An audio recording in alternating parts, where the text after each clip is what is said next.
Punjab television देख रहे सारे दर्शकों ਨੂੰ ਬਹੁਤ ਪਿਆਰ ਭਰੀ ਸਤਿ ਸ਼੍ਰੀ ਅਕਾਲ ਨਮਸਕਾਰ ਗੁੱਡ ਈਵਨਿੰਗ ਮੈਂ ਹਾਂ ਤੁਹਾਡਾ ਆਪਣਾ ਮਨਨ ਗੁਪਤਾ ਜੀ ਹਾਂ ਰੋਡ ਟੂਡੇ 360 ਪ੍ਰੋਗਰਾਮ ਦੇ ਨਾਲ ਤੁਸੀਂ ਜੁੜ ਚੁੱਕੇ ਹੋ ਔਰ ਇਸ ਪ੍ਰੋਗਰਾਮ ਵਿੱਚ ਸਾਡੀ ਕੋਸ਼ਿਸ਼ ਹੁੰਦੀ ਹੈ ਕਿ ਤੁਹਾਡੇ ਤੱਕ ਟਰਾਂਸਪੋਰਟੇਸ਼ਨ ਟਰੱਕਿੰਗ ਟ੍ਰਾਂਜ਼ਿਟ ਔਰ ਟ੍ਰੈਫਿਕ ਦੇ ਰਿਲੇਟਡ ਜਿਹੜੇ ਵੀ ਇਸ਼ੂਜ਼ ਨੇ ਉਹ ਤੁਹਾਡੇ ਨਾਲ ਡਿਸਕਸ ਕੀਤੇ ਜਾਣ ਤੁਹਾਡੇ ਤੱਕ ਉਹਦੀ ਜਾਣਕਾਰੀ ਦਿੱਤੀ ਜਾਵੇ ਕਿਉਂਕਿ summer is here and definitely summer ਦੇ ਵਿੱਚ ਸਾਡੀ ਜਿਹੜੀ ਫਿਜ਼ੀਕਲ ਐਕਟੀਵਿਟੀ ਹੈ ਸਾਡੇ ਜਿਹੜੇ ਟਰੈਵਲ ਪਲਾਨਸ ਨੇ ਬਹੁਤ ਜ਼ਿਆਦਾ ਵੱਧ ਜਾਂਦੇ ਨੇ ਸੋ ਉਸ ਲੜੀ ਦੇ ਵਿੱਚ ਸਾਡੇ ਨਾਲ ਅੱਜ ਸਟੂਡੀਓ ਦੇ ਵਿੱਚ ਬਹੁਤ ਹੀ ਖਾਸ ਮਹਿਮਾਨ ਆਏ ਨੇ and I would like it's a great honour for us to have OPP Sgt Kerry Schmidt join us in the studios of Punjab TV. So Kerry, welcome to the studio. Thank you very much, Manan, for having me. Thank you. It's always a pleasure listening to you, meeting you, because you bring a wealth of knowledge, wealth of updates for the community and everybody who is on the road. Well, traffic safety is everyone's responsibility, and we're trying to get the messages out for everybody so they understand there's consequences and what's going on the roads, how you can be safe, how you can change your behavior and try to prevent and eliminate some of these collisions because they are preventable for the most part. Absolutely. So, you represent the Highway Safety Division. You are the media officer in charge of that. Tell us something about what your division does and what is your key role. Because people do see you on television, they hear your voice, but here you are in person. Exactly. Well, thank you for having me. So yeah, I'm Kerry Schmidt. I do the media relations for the Highway Safety Division, which is a section within the Ontario Provincial Police. And our area of jurisdiction is primarily within the GTA, around Toronto and the surrounding cities around the Golden Horseshoe. And we focus on traffic safety on major provincial highways through the area. Toronto and Mississauga, Brampton and York, they all have their own municipal or regional police services, but we are responsible for the highway safety, for traffic enforcement, collision investigations on the major highways in and around the GTA coming in and out of the cities. So I've been on the job for about 16 years now, and I've done a lot of work from regular routine traffic patrol. Right. I started off as a commercial vehicle investigator, inspector as well, so I would do commercial vehicle inspections under the CVSA criteria, which is similar to what the Ministry of Transportation officers will use. I did that for quite a few years, and I did it until just very recently. And then I got into technical collision investigation as well. So going to major collisions involving transport trucks or passenger vehicles. Obviously, when there's a transport truck involved in a collision, the outcomes can be absolutely devastating and tragic. And sadly, we see that all too often. And so I did that for quite a few years, and now what I do in my current role as a media relations representative, try to educate and try to bring the messages of the OPP to the public. We focus on major issues, the big four. I'm sure a lot of people have heard about this in the past. The leading causes of death and injury on highways: distracted driving, aggressive driving, impaired driving, and people still not wearing their seatbelts. And driving a big truck. A lot of people feel kind of invincible. You're driving a big vehicle, you're up high, you can see everything, and there's not a lot of issues that you think is going to happen. But even just about an hour before I got here, a dump truck rolled over in a construction site. Another vehicle as well that we're investigating from a serious fatal collision, not paying attention to the roads and being inattentive. So fatigue and mechanical issues, all these things that we see over and over again. My job is to try to educate the public, educate the trucking community and every community to understand how they can protect themselves and how they can protect and make the highway safer by changing some of our behaviors. Absolutely, and I must congratulate you and kudos to your efforts because you have recently been recognized by Ministry of Transportation. You are one of the nominees in the professional categories, and you are also recognized by the Road Today Media Group as the Road Today Safety Champion of the Year. So wonderful job because it's a teamwork, but you're definitely being proactive in spreading the word. Well, we're trying, and we can't do it without folks like you that are getting the message out to an audience.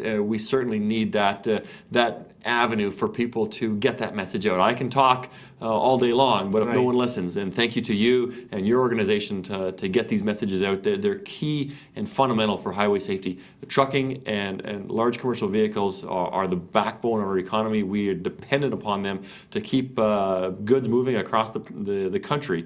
And without that, we would be in a tough position. But we need professional truck drivers. We need those drivers that will take that level of professionalism to a next step, to a higher level, and just be always alert and cognizant of the fact that they're driving 80,000 pounds of cargo down the highway, and you need to be driving professionally and responsibly.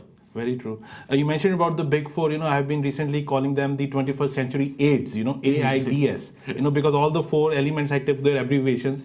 A for aggressive driving, I for impaired, D for distracted, and S for the seatbelt usage. So we need to handle this 21st century pandemic jointly. We need to really focus on our driving and make sure that driving and road safety is a shared responsibility. It is, absolutely, and very often it's the innocent victim who loses their life because of someone else's mistakes. It's not always the person who's driving impaired who gets killed in a collision. Very often they'll take out an innocent victim, and it's so sad and it's so preventable. We've already had 128 road fatalities this year on OPP patrol provincial highways, and that's probably 128 too many because they are preventable. If people would not be driving impaired, if they're focusing on the road, seatbelt use, you'd be amazed how many people do not wear their seatbelts because they don't think it'll happen to them. It's just like a life jacket in a boat. You don't think you're going to need it until you're in the water sinking and you wish you put it on. And the seatbelt is the same way. It doesn't do anything to you until that time comes that you're being restrained in that vehicle and protecting you in a collision event. So it's so important. So important, yeah. In the background, we are showing some pictures from the Twitter feed issued by Sgt Kerry Schmidt. He's very active on social media. You could follow him on OPP_HST on Twitter. He broadcasts his videos on Periscope and is also available on other social media channels. So please keep yourself informed, and that is the focus of this show also.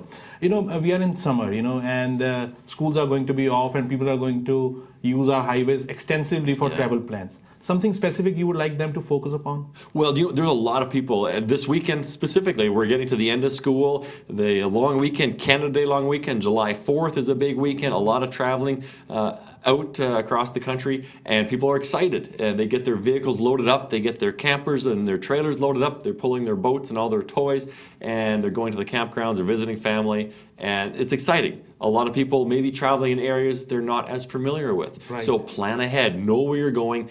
Don't be taking risks and waiting till the last second to get into a lane where you need to be moving into. Make sure your vehicles are properly tuned up. Make sure your tires are properly inflated. If you're pulling a trailer, make sure everything is secure. It's amazing how much stuff we find flying out of the back of pickup trucks or the back of trailers that aren't properly secured. And then people see the stuff on the highway, they swerve out of the way to avoid a collision, and they cause another collision. And making sure your vehicle is properly maintained as well. Very often, this is the first time you're actually taking your trailer out of storage, and those bearings and those wheels, they've been sitting there for 6 months or a year or longer, and they're dry. And by the time you load it up with all your gear and you start going down the highway in 35 degrees Celsius, it gets hot, and all of a sudden you have a failure of a wheel, and now you're stranded on the side of the road, or maybe a wheel comes flying off as well, which is a huge issue that we see over and over again. Just yesterday, 2 separate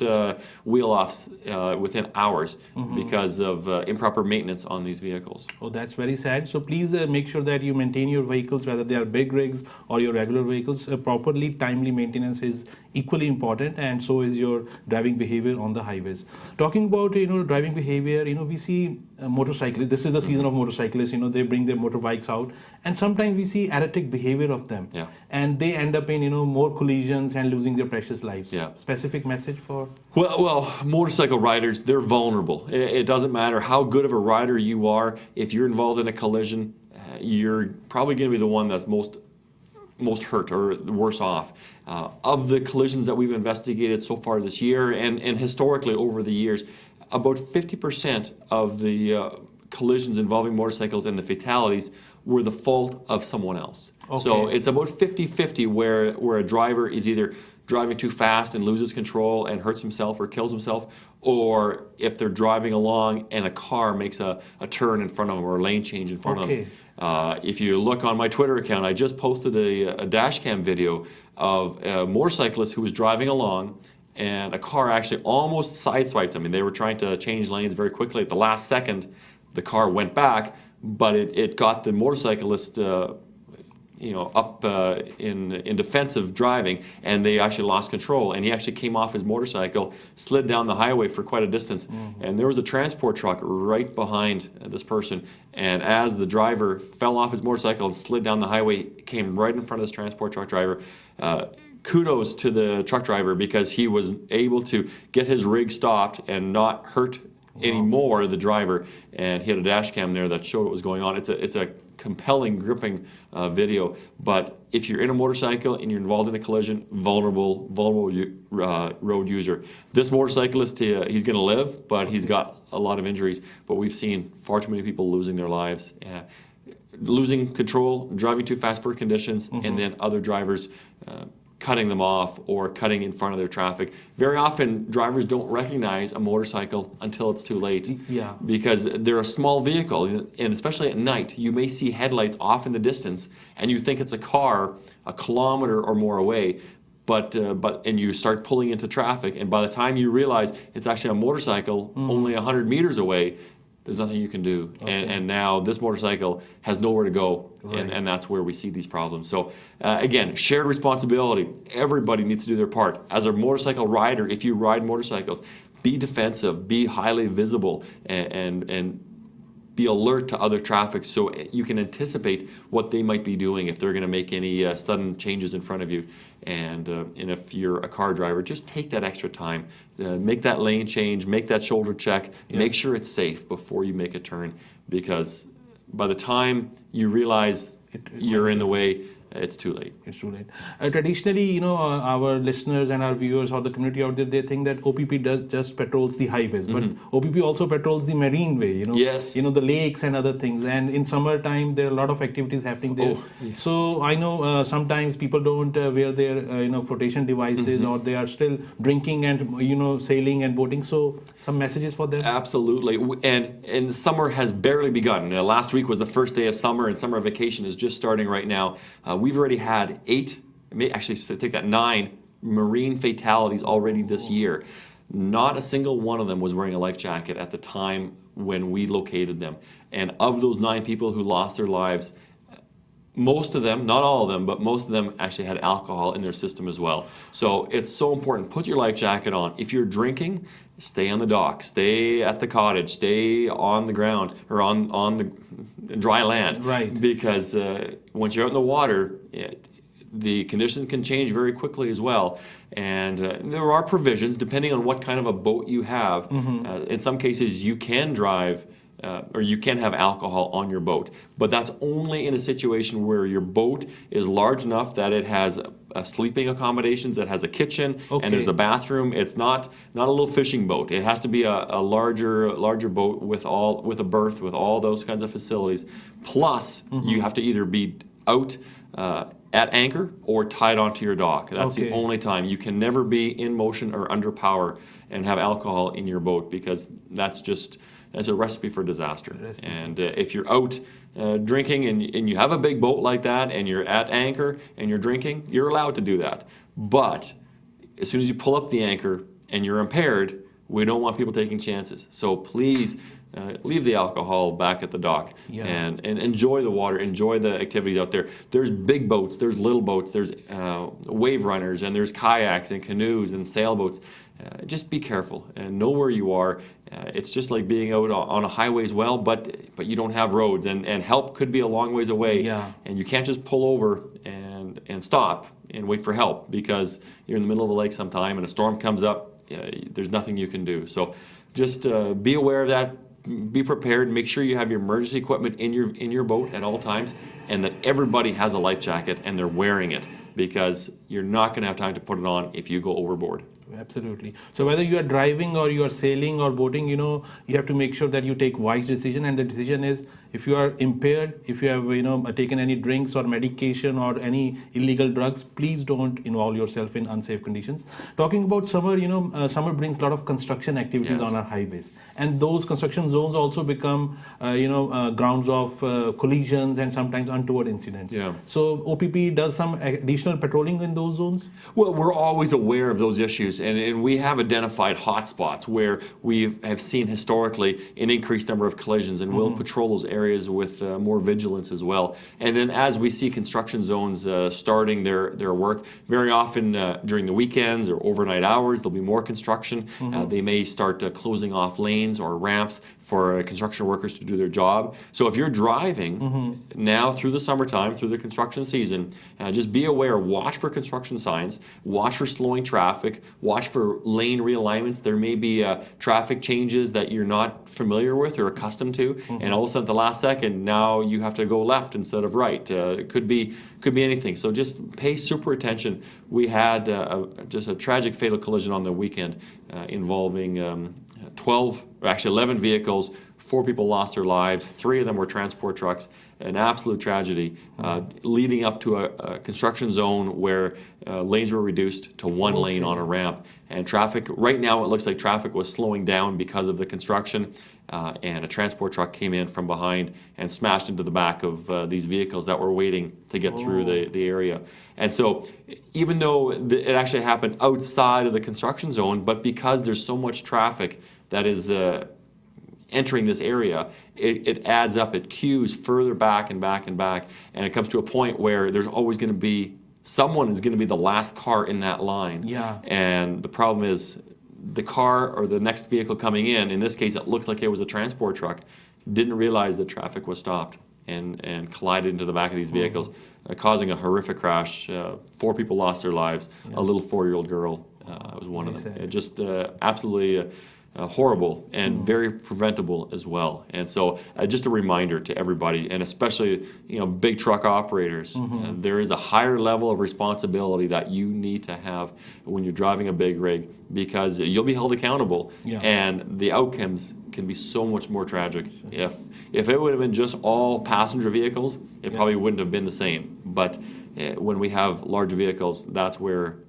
the dynamic changes. Right. So, I'll humbly request all our viewers is to please follow the roadside signs, especially when there is construction zone happening. You have to reduce your speed. No doubt there are fines are doubled over there, but even those fines are not sufficient enough if you end up in a collision. It could end up in fatalities, in serious injuries, and loss of precious human lives.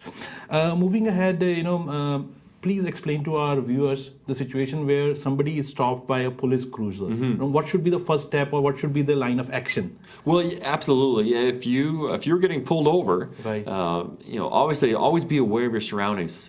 Very often I've even tried to stop a vehicle and they keep driving for quite a long distance. They got their hands on the wheel, they're looking forward, but they're not looking around.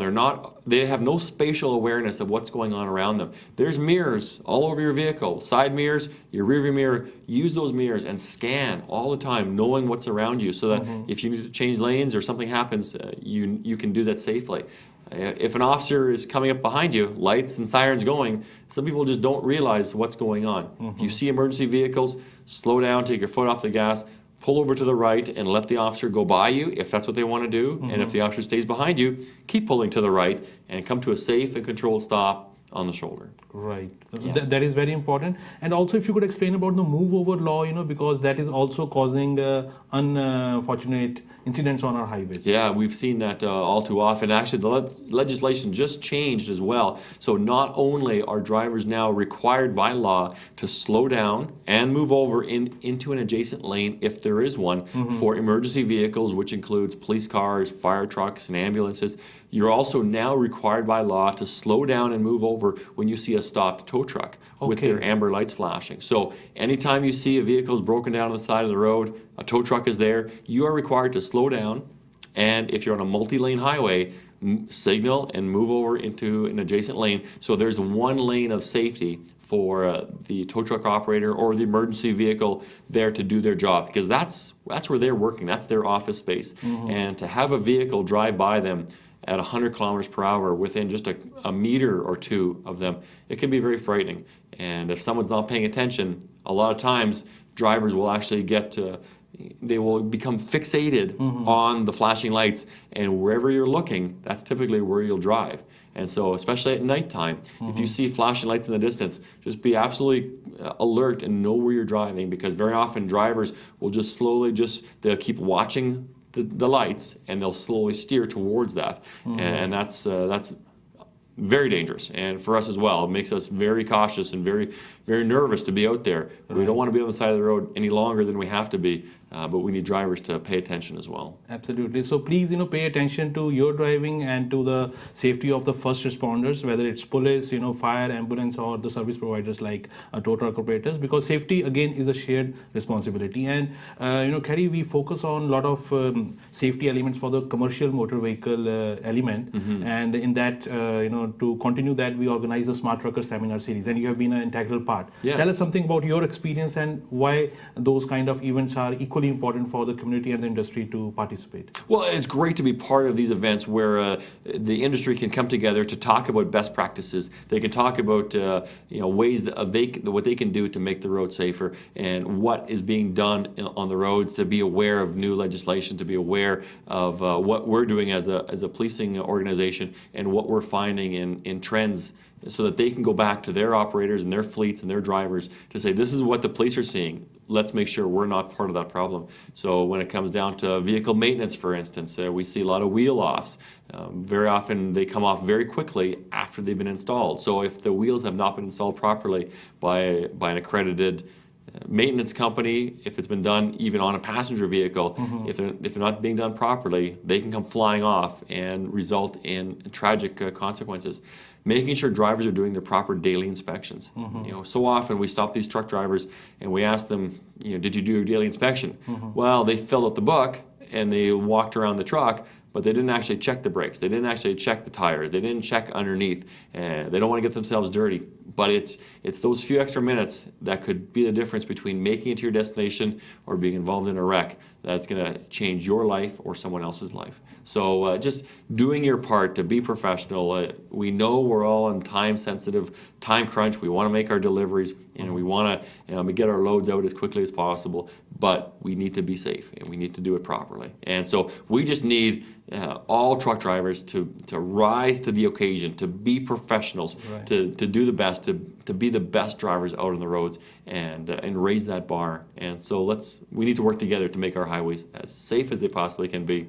And truck drivers are integral to our success. Absolutely. Well, that was so nice of you to come down to our studio and share a wealth of road safety related information. We look forward to welcoming you once again, and we wish you and all our viewers and listeners a very safe summer ahead. Let's make our highways safer. Let's work together with our law enforcement agencies and other partners to improve road safety. And we'll end up our show with this 30-second public service announcement, which has been created by Ministry of Transportation to reduce distracted driving on our highways. So once again, Kerry, thank you, and looking forward to see you soon. Thank you very much. Thank you.